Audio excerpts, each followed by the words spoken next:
Hello दोस्तों, शैतानों का गांव। आज मैं आपको एक ऐसी कहानी सुनाने जा रहा हूँ जो आपकी आत्मा को डरावना बना देगा। यह कहानी एक छोटे से गांव की है जहाँ सब कुछ सामान्य प्रतीत होता है, परंतु वहाँ छुपा हुआ एक डरावना रहस्य। उस गांव में एक प्राचीन हवेली थी जिसे कई पीढ़ियों से वीरान छोड़ दिया गया था।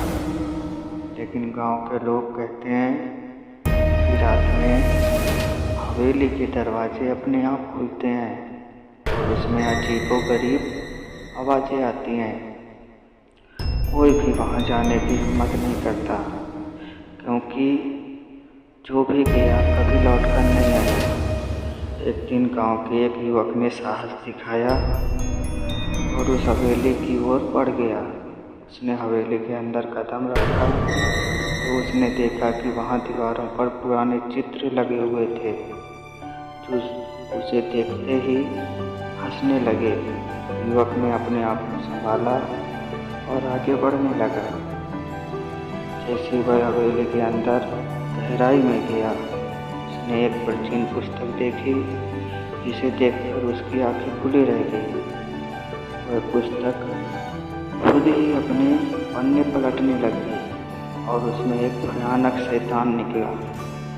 युवक ने पुस्तक को छोड़कर भागने की कोशिश की, लेकिन हवेली के दरवाजे बंद हो गए। उसी समय हवेली की दीवारें कांपने लगी और युवक ने देखा कि हवेली में छुपे हुए अंधेरे शक्तियाँ उसे घेरे हुए हैं। उसने चीखने की कोशिश की, परंतु उसकी आवाज़ किसी ने नहीं सुनी। फिर वह अचानक से गायब हो गया और कभी वापस नहीं आया। गांव के लोगों ने उस युवक की कहानी सुनी और वे डर गए। वे उस हवेली के पास गुजरने से डरने लगे और तब से वह हवेली एक भूतिया जगह बन गई जहाँ किसी की भी जाने की हिम्मत नहीं होती। दोस्तों, यह कहानी हमें यह याद दिलाती है कि अज्ञात चीज़ों से हमेशा सावधान रहना चाहिए, क्योंकि वे हमें अपने अंदर खींच सकती हैं और कभी वापस नहीं लौटने देती। इसलिए दोस्तों, जब भी आपको कोई अजीब जगह मिले तो सावधान रहें और कभी ऐसे खतरनाक स्थानों में जाने की हिम्मत ना करें।